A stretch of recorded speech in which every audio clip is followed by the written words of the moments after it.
दोस्तों नमस्कार। स्वागत है आपका हमारे इस यूट्यूब मंच पर। दोस्तों, प्रधानमंत्री नरेंद्र मोदी अगले 5 दिनों के बाद यानी 17 सितंबर को 75 साल के पूरे होने वाले हैं। 75 साल यानी वो उम्र सीमा जो मार्गदर्शक मंडल में जाने के लिए अघोषित रूप से भाजपा के अंदर बनाई गई। लाल कृष्ण आडवाणी, मुरली मनोहर जोशी, शांता कुमार, यशवंत सिन्हा, जसवंत सिंह जैसे तमाम नेताओं को मार्गदर्शक मंडल की राह दिखाकर मोदी कैबिनेट और सत्ता में हिस्सेदारी से 2014 में दूर किया गया। लेकिन 2014 का साल और कैलेंडर बीते हुए 11 साल हो गए और इन 11 सालों के बाद अब वो घड़ी आकर खड़ी हो गई है जब नरेंद्र मोदी खुद ही 75 साल के होने जा रहे हैं। मोहन भागवत कल 75 साल के हो गए। 5 दिनों बाद नरेंद्र मोदी 75 साल के होंगे। तो क्या जो अघोषित नियम भाजपा की पुरानी पीढ़ी के ऊपर लगाया गया वो नरेंद्र मोदी के ऊपर भी लागू होगा? और क्या देश को नया प्रधानमंत्री मिलेगा? नरेंद्र मोदी के कामकाज के तरीके, गुजरात लॉबी की पूरी सियासी रवायत, इन सब को देखने के बाद इतना तो जरूर लगता है कि नरेंद्र मोदी कुर्सी आसानी से नहीं छोड़ने वाले। लेकिन सवाल यह उठता है कि जब कुर्सी नरेंद्र मोदी आसानी से नहीं छोड़ने वाले, तो जो राजनेता अभी 75 साल के नहीं हुए हैं या अगले एक आध साल में 75 साल नहीं होने वाले हैं, उनके 75 साल यानी मार्गदर्शक मंडल तक पहुंचने में अभी 7-8 सालों का वक्त बचा हुआ है। उनके खिलाफ क्या कोई पेड कैंपेन किसी ने चलवाया?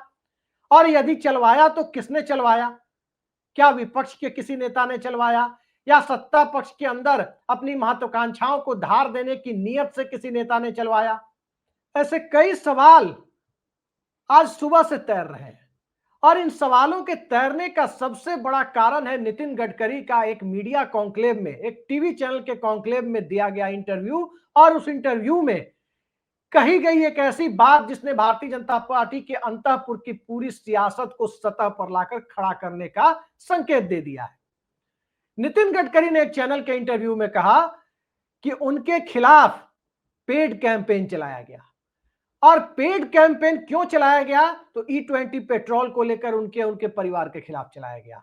पेड कैंपेन कब चलता है मीडिया में किसी के खिलाफ? जो लोग मीडिया इंडस्ट्री को समझते हैं, जो लोग आज के दौर में जब गोदी मीडिया जैसे टर्म आमतौर पर लोगों की जुबान पर चस्पा हो चले हैं, उस दौर में पेड कैंपेन का मतलब लोग आसानी से समझते हैं। अब पेड कैंपेन क्या होता है? पेड कैंपेन वही होता है जो एक बिहार कांग्रेस के हैंडल से, सोशल मीडिया हैंडल से एक इमेज जारी हुई, एक वीडियो जारी हुई और उसको लेकर किस प्रकार से इस देश की गोदी मीडिया ने बिल्कुल पेड कैंपेन की तरह, जैसे देश का सबसे बड़ा मुद्दा वही मुद्दा हो, उसको लेकर के बवाल मचा दिया। अगर 10 साल पहले की परिस्थितियों पर गौर करें तो जो कैंपेन बिहार कांग्रेस, जो वीडियो बिहार कांग्रेस के सोशल मीडिया साइट से चला, 10 साल पहले क्या क्या नहीं मनमोहन सिंह के खिलाफ चलाया गया, क्या क्या नहीं गांधी परिवार के खिलाफ चलाया गया, क्या क्या नहीं यूपीए रिजीम के खिलाफ चलाया गया। उस दौर में तरह तरह के सो सॉरी टाइप प्रोग्राम करने वाले लोग क्या क्या नहीं उस दौर में चलाते थे और किस तरह के कार्टून बना करके लोगों के सामने पेश किए जाते थे, वो पूरे देश ने देखा था। लेकिन आज बिल्कुल पेड कैंपेन की तरह टीवी डिबेट पर बिना मतलब के आए बाएं साएं सभी देख रहे हैं कि वो चलाया जा रहा है। अनाप शनाप तरह की डिबेट सभी देख रहे हैं कि क्या चल गया, उसे ही कहते हैं पेड कैंपेन। बिल्कुल वो पेड कैंपेन से अलग नहीं है, क्योंकि गोदीगिरी बिना पेड कैंपेन के होती नहीं है। लेकिन अब आते हैं नितिन गडकरी की बात पर। नितिन गडकरी जब ये कहते हैं कि उनके खिलाफ सुनियोजित तरीके से E20 पेट्रोल को लेकर पेड कैंपेन चलाया गया, तो इस बात के कई मायने। E20 पेट्रोल आखिर है क्या? दरअसल इथेनॉल ब्लेंडेड पेट्रोल, जिसमें 20% यानी 20% इथेनॉल मिलाया जाता है। इथेनॉल यानी बायोफ्यूल, जो इस देश के कृषि उत्पादों से इथेनॉल बनाया जाता है, वो जो फ्यूल मिलाया जाता है उसमें, उसको कहते हैं E20 पेट्रोल। कई जगह कहा जाता है कि उससे माइलेज कम हो जा रही है गाड़ियों की, लेकिन इतना तो जरूर है कि पॉल्यूशन पे उससे असर पड़ रहा है। पॉल्यूशन उससे, यदि लोगों के दावों की और पर्यावरणविदों के दावों की माने, तो कुछ कम हो रहा है।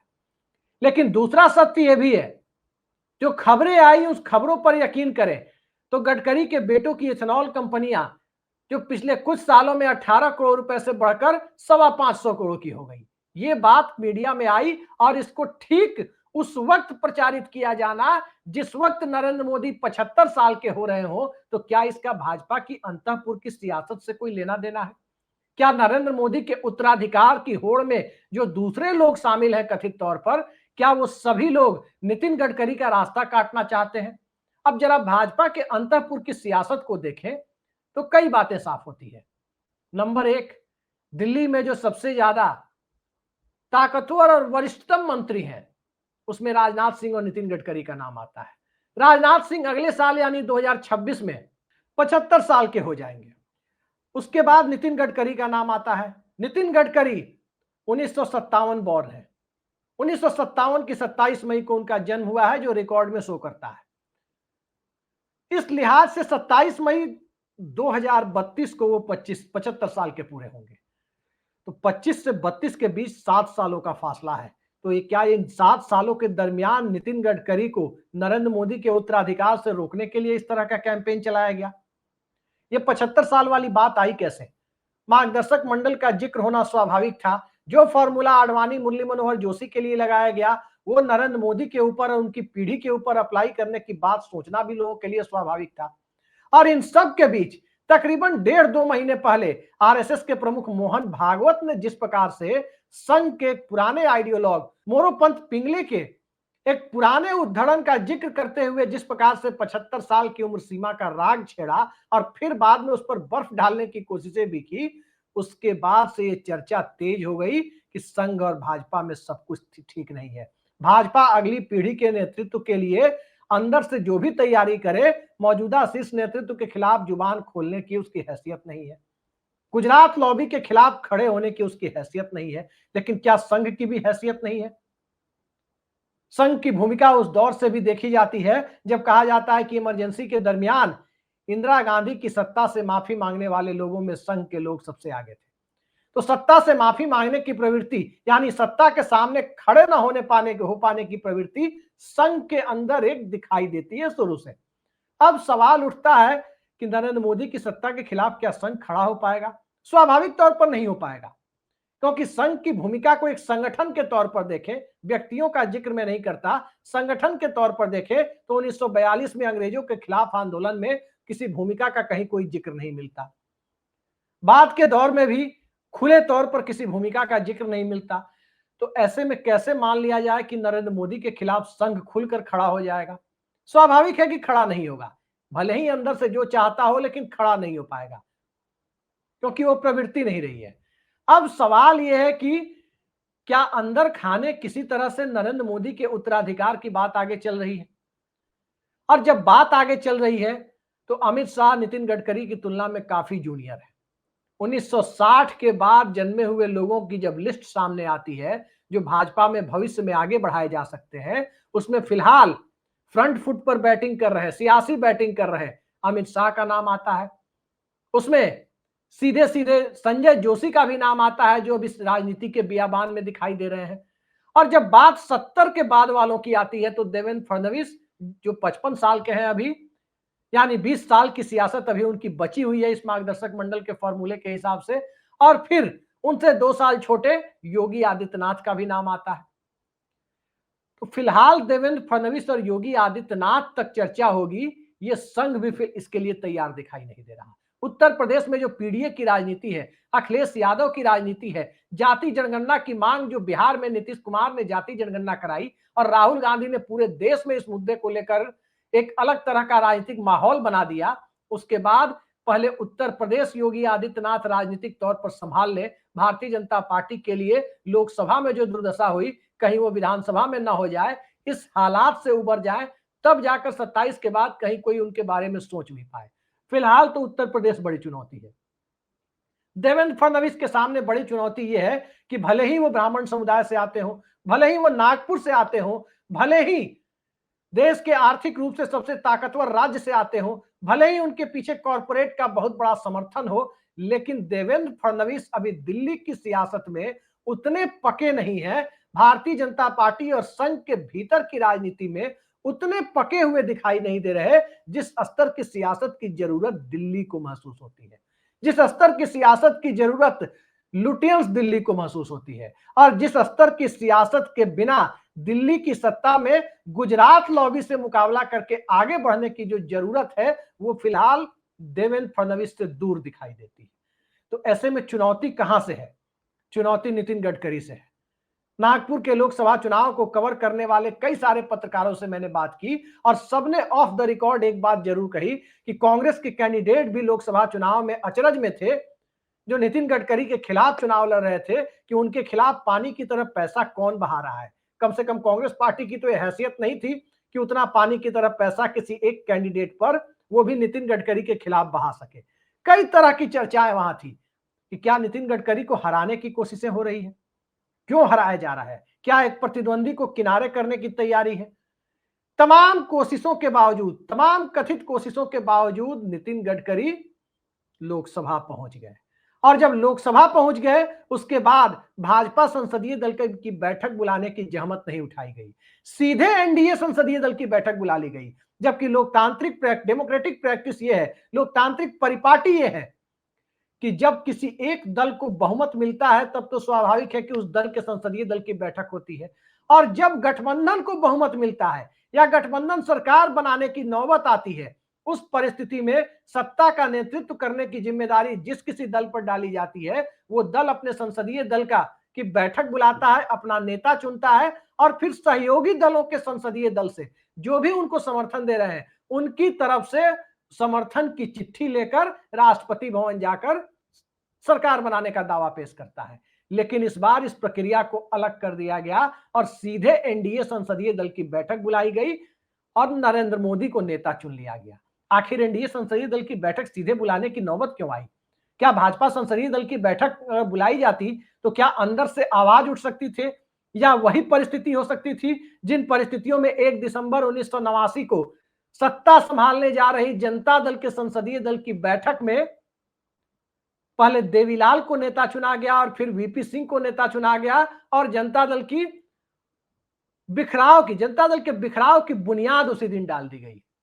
क्या उस परिस्थिति से बचने के लिए सारे सहयोगी दलों के सांसदों को एक साथ बुला लिया गया और नीतीश कुमार और चंद्रबाबू नायडू को प्रस्तावक और अनुमोदक बनाकर खुद को नेता चुनवाया गया? ये चर्चा पिछले 1 साल से सियासत में चल रही है कि नरेंद्र मोदी ने भाजपा के अंदर अपने घटते समर्थन को देखते हुए नई रणनीति से सत्ता तो तीसरी बार हासिल कर ली, भाजपा की जगह एनडीए का बैनर तो फिर से लग गया। लेकिन ये बैनर कब तक? क्या बिहार चुनाव लिटमस टेस्ट होने जा रहा है? और बिहार चुनाव के बाद भाजपा के अंदर से आवाजें उठेंगी, क्योंकि नीतीश कुमार की सियासत के बारे में एक चीज सबको पता है, जो पूरे बिहार की सियासत को थोड़ा भी समझते हैं उन्हें पता है कि नीतीश कुमार भारतीय जनता पार्टी के साथ तभी तक बने हुए हैं जब तक उनका विधायक दल राष्ट्रीय जनता दल के विधायक दल से छोटा है। जिस दिन राष्ट्रीय जनता दल का विधायक दल नीतीश कुमार के विधायक दल से छोटा हो जाएगा, उस दिन नीतीश कुमार को एनडीए के खूंटे से बांध कर रखना किसी के वश की बात नहीं है। इस बात को सभी समझ रहे हैं। और जिस प्रकार से बिहार में तैयारी नीतीश कुमार कर रहे हैं, जिस प्रकार से फ्रीबीज बांटने के मामले में शिवराज सिंह चौहान और एकनाथ शिंदे को भी पीछे छोड़ रहे हैं, और भारतीय जनता पार्टी वहां पर 100 सीटें भी चुनाव लड़ेगी या उससे भी 1-2 नीचे जाएगी, इसको लेकर सवाल है। तो कई तरह की राजनीतिक परिस्थितियों में जब आरक्षण मुद्दा है, वोट अधिकार मुद्दा है, जब मुद्दा सामाजिक न्याय बन चुका है, तो इन सारी परिस्थितियों में भारतीय जनता पार्टी बिहार में कहां जाकर टिकती है, इस पर नरेंद्र मोदी का सियासी भविष्य काफी हद तक तय होने वाला। लेकिन सवाल नितिन गडकरी का ही क्यों है? इसलिए है क्योंकि नितिन गडकरी को 75 साल पूरे होने में 7 वर्ष की अभी दूरी है और नितिन गडकरी भाजपा अध्यक्ष भी रह चुके हैं। पूरे देश में उनकी एक अलग तरह की छवि भी है, अब बनी है, बनाई गई है, जो भी हो। नरेंद्र मोदी की छवि 2011, 12, 13 में जो बनी थी या बनाई गई थी, जो भी हो, लेकिन एक छवि बनी तो थी, ये सच्चाई है। आज नितिन गडकरी की वो छवि है कि इस देश में उनसे असहमत होने वाले लोगों की तादाद बहुत कम है। इस बात को स्वीकार करने में कोई दिक्कत नहीं होनी चाहिए। लेकिन क्या यही छवि उनके खिलाफ पेड कैंपेन चलाने या चलवाने वालों को उकसा रही है?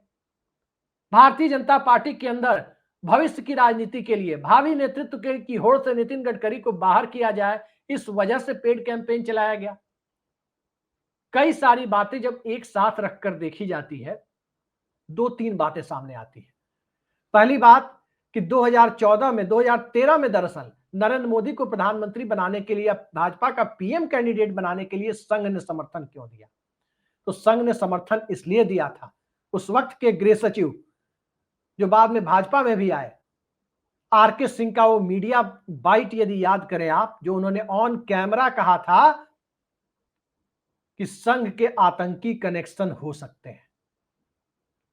जिस तरह से मालेगांव के बाद की परिस्थितियों में, चाहे साध्वी प्रज्ञा का मामला हो या कोई और मामला हो, जिस तरह से परिस्थितियां बढ़ रही थी, उस वक्त संघ के सामने एक ही परिस्थिति थी कि किसी तरह कांग्रेस को सत्ता से हटाओ।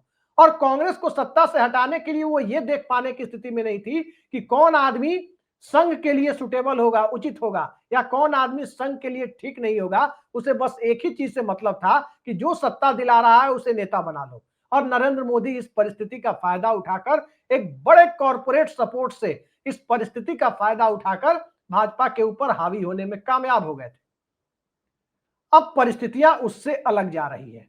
11 सालों में पहली बार देखा गया कि मोहन भागवत के लिए प्रशस्ति लेख लिख रहे हैं प्रधानमंत्री, अंग्रेजी अखबारों में और हिंदी अखबारों में। कभी 11 सालों में ऐसा नहीं दिखा कि मोहन भागवत के जन्मदिन पर कोई लेख उनके प्रशस्ति गान के रूप में लिखा गया।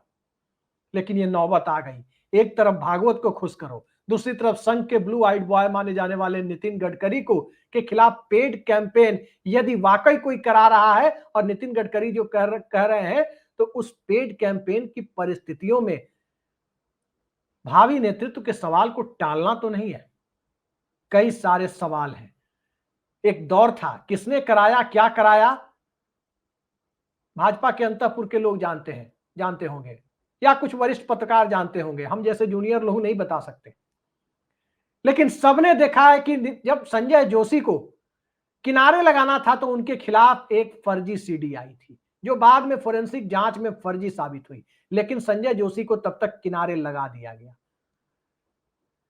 तो पेड कैंपेन के द्वारा, किसी और माध्यम से किसी भी सत्ता के संभावित दावेदार को किनारे लगाने की रवायत ऐसा नहीं है कि भारतीय जनता पार्टी के अंदर है। एक दौर में जगजीवन राम को प्रधानमंत्री पद की रेस से दूर करने के लिए किस तरह की सीडी और किस तरह की बातें हुई थी, वो सभी जानते हैं कि उनके परिवार को बदनाम किया गया था, और कौन कौन से लोग उसमें लिप्त थे। उस पर पूरी फिल्म बन सकती है कि किस तरह की साजिशें और घात प्रतिघात का खेल हुआ था 1978-79 के दौर में।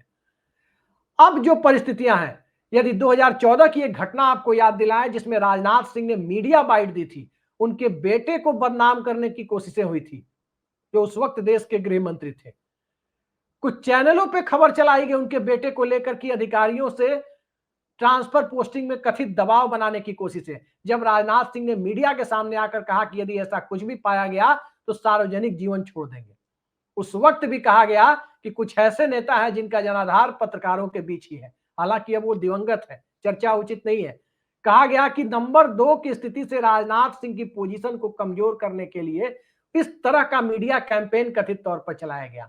तो क्या आज का पेड कैंपेन जिसका दावा नितिन गडकरी कर रहे हैं, हमें नहीं पता कि वो पेड कैंपेन था या वास्तविकता में वो खबर थी, लेकिन उसकी टाइमिंग यदि 75 साल की उम्र सीमा की टाइमिंग के ठीक पहले आती है तो कई सारे सवाल एक साथ खड़े होते हैं।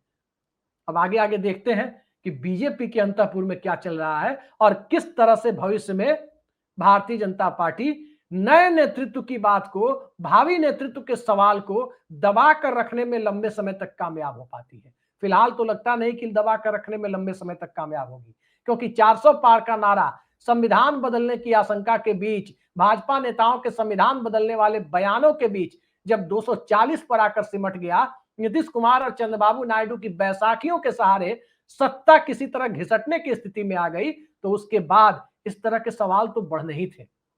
नेतृत्व परिवर्तन की मांग तो स्वाभाविक थी, और जब सारी परिस्थितियां एक साथ आकर खड़ी हो गई तो आखिर भाजपा अपना अध्यक्ष क्यों नहीं चुन पा रही अब तक? कौन सी समस्या है कि जेपी नड्डा लंबे समय से भाजपा अध्यक्ष और केंद्रीय स्वास्थ्य मंत्री की दोहरी जिम्मेदारी को निभा रहे हैं? न तो देश के स्वास्थ्य के बारे में कोई बहुत उल्लेखनीय पहल हो पा रही है, और न ही भाजपा के स्वास्थ्य के बारे में राष्ट्रीय अध्यक्ष के तौर पर उनकी भूमिका को लेकर के कोई खास चर्चा हो रही है। आखिर भाजपा को चला कौन रहा है? सभी जानते हैं, चाहे नड्डा अध्यक्ष रहे या न रहे, चला कौन रहा है। लेकिन क्या भाजपा का चलना और चलाया जाना पेड कैंपेन के साथ किसी तार को जोड़ रहा है? ये सवाल हम अपने दर्शकों पर छोड़ते हैं कि आखिर हो क्या रहा है भारतीय जनता पार्टी में। आज के लिए इतना ही। नमस्कार।